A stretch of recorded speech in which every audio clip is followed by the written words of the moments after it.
When 8 years ago I moved from Long Island, where I spent most of my adult life, to Ashland, my grandson Lucas was attending Mapleton Middle School.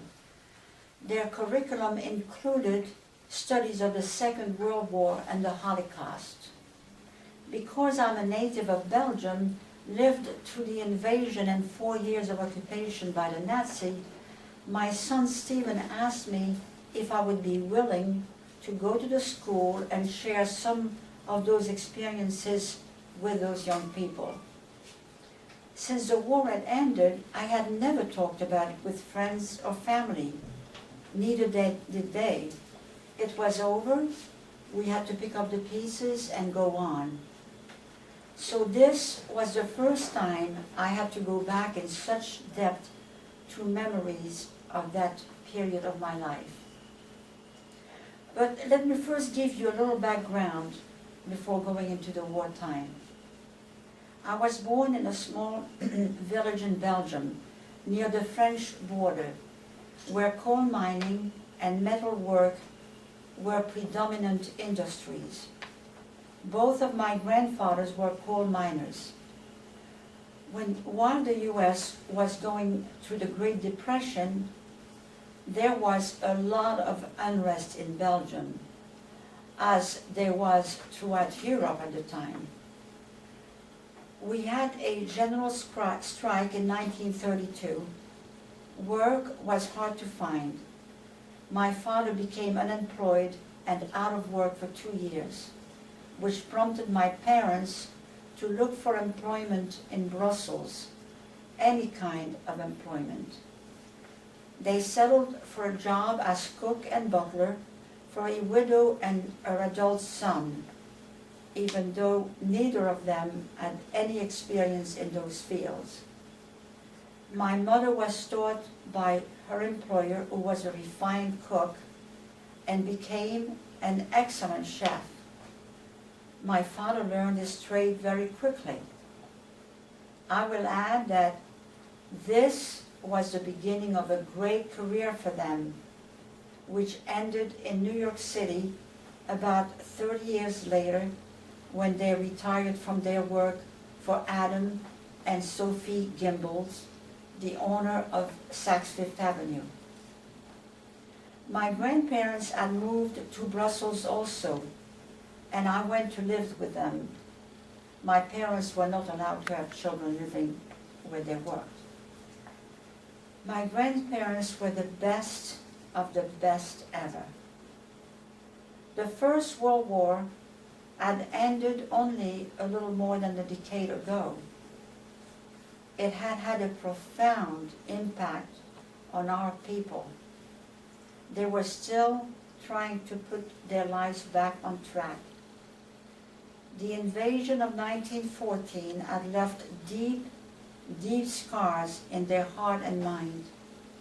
The German frontliners had committed atrocities they would never, never forget. So when Hitler came to power, fear gripped their hearts again as they recalled those neighbors and friends who had been murdered, sometimes in front of their children, in the most savage, inconceivable ways, among other vicious crimes such as killing babies, children in front of their parents.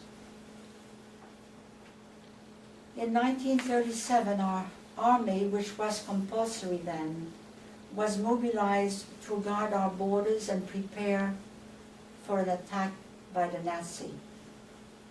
In 1938, more men were called. It was a time of great turmoil, fearful for all, children included. We knew the war was imminent and feared the worst. Then, May 10, 1940, that lugubrious day I will never forget, I was awakened by my grandfather around 4 in the morning. "We have been attacked," he said. "We are at war. Come." he led me to the basement where other tenants were already gathered. Belgium being such a small country, Brussels, where we lived, was less than 100 miles from the German border, and we could hear the rumbling sounds of cannon and airplanes flying above, explosions at a distance. Yes, to our surprise, airplanes were now being used, something we, the people, did not anticipate. The attack was not from the ground only, but also from above. Our troops were being destroyed by other means. We were not ready for that. What we had feared was a threat of gas, which the Germans had used at the end of the last war, crippling our soldiers with permanent pulmonary conditions. As a result, many people, those who could afford it, had purchased gas masks for protection. Taken by panic, the civilians started to flee their home, hurriedly, grabbing a few important items when possible, but mostly trying to save themselves and their loved ones from the enemy's destruction. As you know, Belgium is highly populated, nearly 10 million people in a space equal to the state of Maryland. It was pure chaos. We had been in the shelter since 4 a.m. There were no TV then, of course. Only a few people owned a radio, and telephones were a rare convenience, but news traveled just the same. We heard the railroad was going to be reserved exclusively for the use of the military. My grandmother left us to join a daughter, my Aunt Paula, who had a farm and was left alone with a 2-year-old little girl, her husband now being at war. My grandmother caught one of the last trains available and arrived there safely, thank God. My father, as other men under a certain age, I believe it was 40, had received order to join their regiment at the first sign of attack, so he left. Like many other men, when he arrived at his unit, he was sent to another unit, then another, going west toward France on foot most of the time. I was left with my dear grandfather. Crowds coming from the east were now filling the wide avenues and boulevards of Brussels. Crowds moving in the same direction like a moving carpet. People dirty, disheveled, some pushing a bicycle loaded to the max, a baby carriage with baby and personal effects, other people pushing a wheelbarrow, sometimes holding grandma, a young child, or a sick one. It was a pitiful sight. Now we heard that Brussels was going to be under siege. The enemy was surrounding most of the city. Those who owned a car or motorcycle had already left, but most of the rest were now joining the crowds, still hoping to escape from the invaders. My grandfather, shaking his head, would say, "Where do they think they're going? You and I are staying right here, no matter what." To help us survive, he walked from bakery to bakery, buying whatever he could, a loaf of bread here, a few rolls there. He would bring them home and I would dry them in the oven for later use. There was little or no food to be found in the grocery stores, if opened at all. As it turned out, the siege never took place. My grandfather, in his wisdom, had made the right decision. Brussels was invaded with little or no resistance, and it took only 7 days for the Nazis to occupy Belgium entirely. It was an absolute debacle. My father returned from his ordeal after 40 days, walking a great part of the time, exhausted, dirty, hungry, and most of all discouraged. When those men had left home, all they had was the clothes they were wearing. They expected to get their uniform and equipment when they reached their unit, but that never happened. My uncle Henry was taken prisoner of war. He spent 4 years in the prison camp, as many of our men did. My uncle Emil returned to the farm. Little by little, things started to improve. Food returned in the stores, not as plentiful, of course, and now we needed food stamps to acquire bare necessities. Many items were not available except on the black market at a very high price, unaffordable to people of our means. Eggs, butter, meat being some of those. A self-supporting, very productive country, Belgium now had to contribute their products to support the Nazi forces. They left us barely enough to survive. School reopened. However, the curriculum was changed to fit the Nazi regime. History books in particular were screened meticulously. A curfew was imposed. No lights in the streets at night. All windows, any opening, blocked from shining any light outside in the dark. Despite a feeling of oppression, life returned to some normality. We made the best of it. It didn't last very long, though. Pretty soon the Gestapo and SS were seen everywhere and feared by all. For several years, many Jews had found refuge in our country. Now they were made to sew a patch, a yellow Star of David, on the left shoulder of their outer garment. That's when we realized many of our neighbors were Jewish, even friends. I found out one of my classmates, Dinah, was Jewish. Dinah's father, a Polish Jew, had been arrested and sent to Buchenwald, the concentration camp.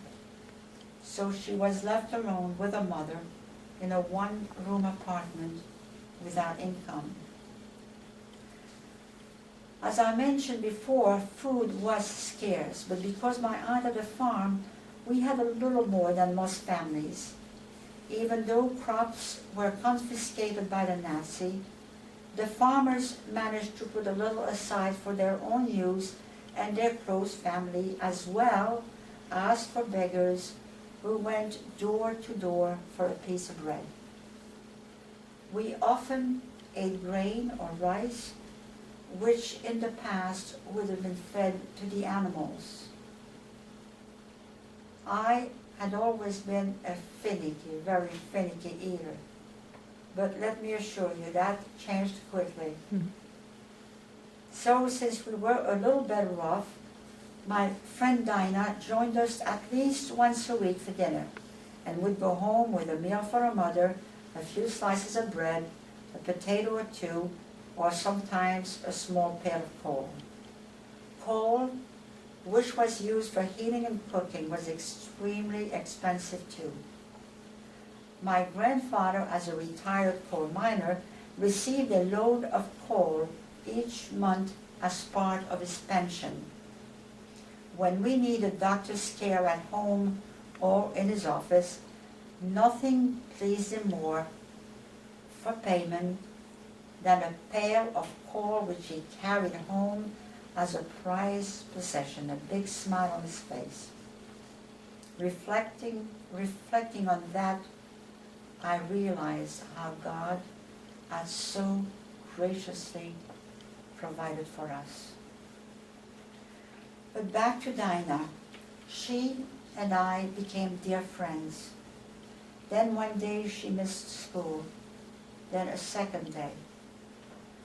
On the third day we learned that she and her mother had been arrested by the Gestapo and sent to Buchenwald. It was a terrible day. I was completely devastated. Before the war, my sister had worked as a nanny for a Jewish family. They were the lucky ones who owned a car and had fled the day of the invasion. My sister was out of work, but soon was hired by a middle-aged woman as a companion in our neighborhood. I will call her Mrs. D. She was Jewish, had 2 sons who had escaped and hopefully made it to England. One day, Mrs. D asked my grandparents if they would allow me to bring some of my belongings in her son's vacant room and sleep there as often as I could, live there if I was willing. So her apartment would appear to be fully occupied because the Nazis were moving their offices in the homes of those who had fled, and she was afraid that they would want to occupy hers in the same way. I was delighted. I would be with my sister and would have much more comfortable living quarters. But this too was short-lived. Only a few months went by, then one morning we were frightened by loud bangs on the front door of our apartment. 6 tall, handsome young men, dressed impeccably in their black SS uniform, a stern look on their face, in a cutting voice, informed us they had come to arrest Mrs. D. "You come with me," one said, leading me to the kitchen. They took my sister in another room. I heard a lot of commotion for a while. Then nothing but sarcastic laugh. Things quieted down. Apparently, they had taken Mrs. D away. They made me sit on a chair in the center of the kitchen. I found out later that my sister was sitting in another room as well. Then 2, sometimes 3 or 4 of those towering, intimidating SS officers, either standing or walking around the chair where I was sitting, staring at me, began to question me in sharp words, taking turns. Simple questions like, where were you born? How old are you? Where does your father work? You know, simple questions related to daily life, about family, school, ordinary activities. Simple questions, but repeated over and over again. After 45-50 minutes, those who had questioned me would go question my sisters, while those who had been with her would come and question me. They repeated that routine for 6 or 7 hours. I had no idea what the outcome would be. Was I afraid? Well, we knew some young girls who had been picked at random and sent to Germany to work in prison camps, factories, or farms. I was 15, my sister 17. I'm not sure what I felt. We too could be sent away. I remember that at the moment the SS came to the door, it seemed everything inside me was gone, feeling empty. But soon something appeared to envelop me like a shawl, a blanket soft but firm, kind of a shield protecting me, separating me from the outside world. No, as I recall, I was not afraid, not at all.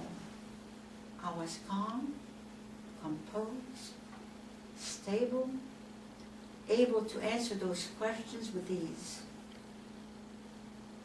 Without doubt, we, Christians, know where that kind of strength and peace comes from.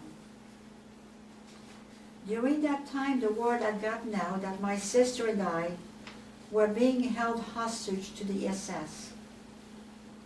My grandfather was informed. He worked occasionally for a German businessman in the area who knew our family well.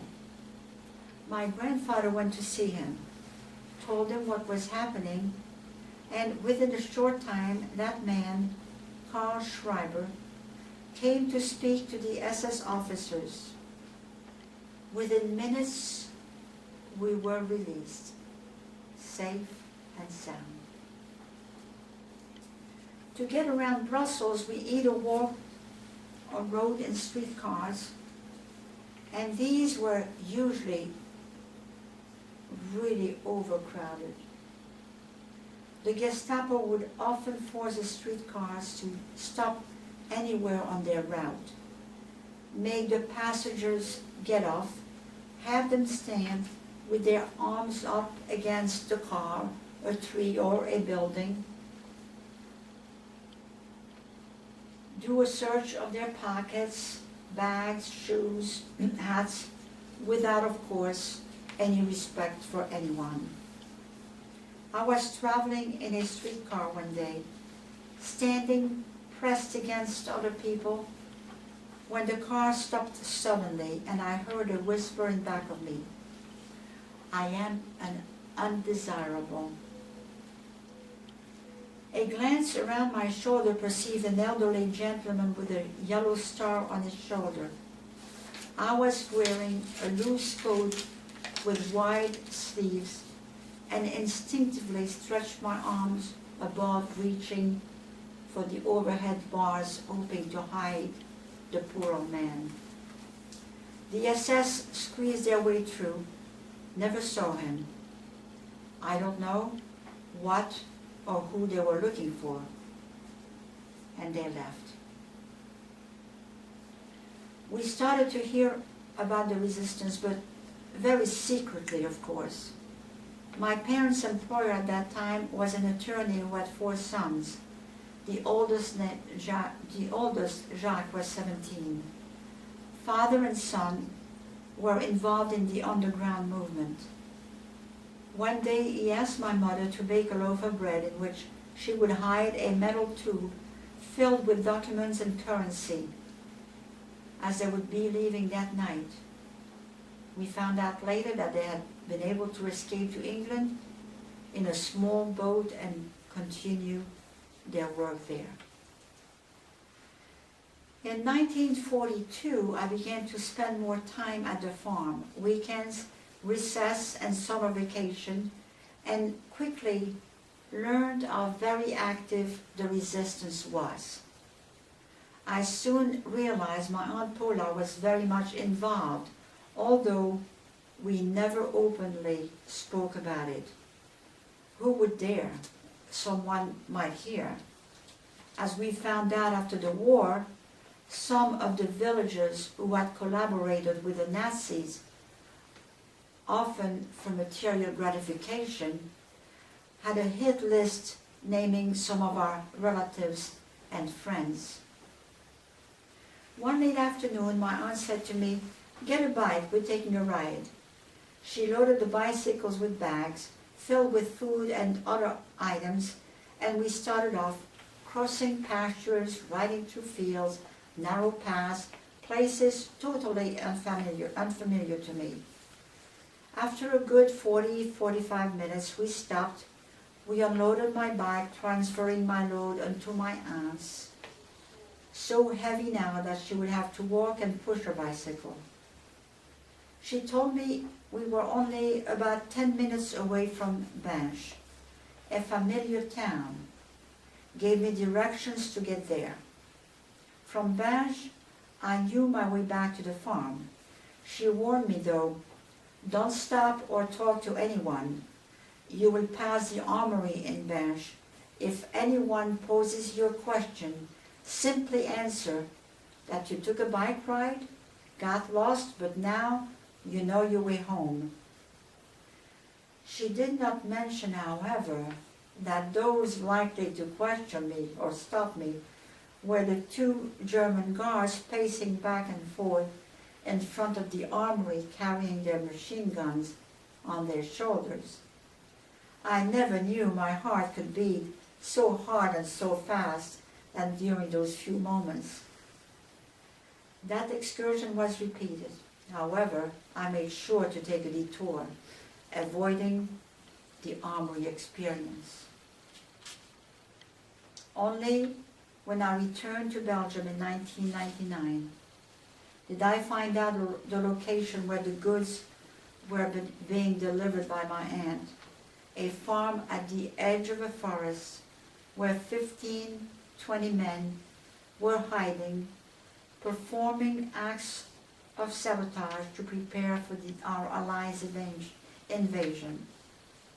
Supplies and instructions were parachuted during the night from small aircrafts flying from England.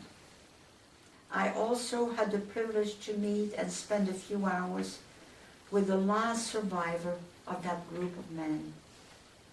Sadly enough, the Nazis discovered their hiding place. The horrific atrocity inflicted to those men are too cruel to mention. Their screams were heard miles around. Some were executed right there. My Uncle Arthur, I found out, was among that group and fortunate enough to escape. However, shortly after D-Day, when the Nazis were retrieving, one of them, defeated, walking alongside his weary horse, pulled his gun and shot him at gunpoint. A monument is erected in the honor of those men, not far from the place where they were hiding. That scene was repeated over and over again. D-Day, that memorable June 6, 1944. The Allies disembarked in Normandy. We were elated, people dancing in the street, joyful, exuberant. We were going to be free again. One of my best friend's dad in our neighborhood in Brussels was waving a small Belgian flag, shouting, "Vive les Américains, vive les Belges." Those were his last words. As my uncle had been shot by a retrieving Nazi, so was our friend, right in front of his family. No, the war was not over yet. Around Christmas of 1944, our first celebration in 4 years, we were all partying, rejoicing, experiencing a freedom we had so much yearned for when we heard the tragic news of the Battle of the Bulge. Laughter turned to tears as everyone returned home, filled with deep, deep sorrow. No, it was not over yet. So many lives were still being lost. So many of you here in the United States made sacrifices beyond measure, being separated from your young men and women, losing your loved ones for the sake of our freedom. Freedom so very precious. To all of you, I will forever be grateful. I loved my country, and I might still be living there. Had it not been for the war, I might never have had the opportunity to immigrate in the United States. And I have grown to really love this land and its people. I have met many people who, like me, are so grateful to live here in America because we found freedom and even prosperity, but most important, a sense of security, safety. To me, this is God's country, a country which has been blessed by God, a God who delights in blessing His people. I came across this little poem, and I'd like to share it with you. Beyond the losses of this life that causes us despair, new hope is born within our hearts because our God is there. And I will end with this portion of Psalm 30, which goes, "Weeping may endure for a night, but joy cometh in the morning."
Après des siècles d'esclavage, le Belge sortant du tombeau un reconquis par son courage, son nom, ses droits et son drapeau. Et ta main, souveraine et fière, désormais, peuples indomptés, grave sur ta vieille bannière, le roi, la loi, la liberté. Le roi, la loi, la liberté. Le roi, la loi, la liberté.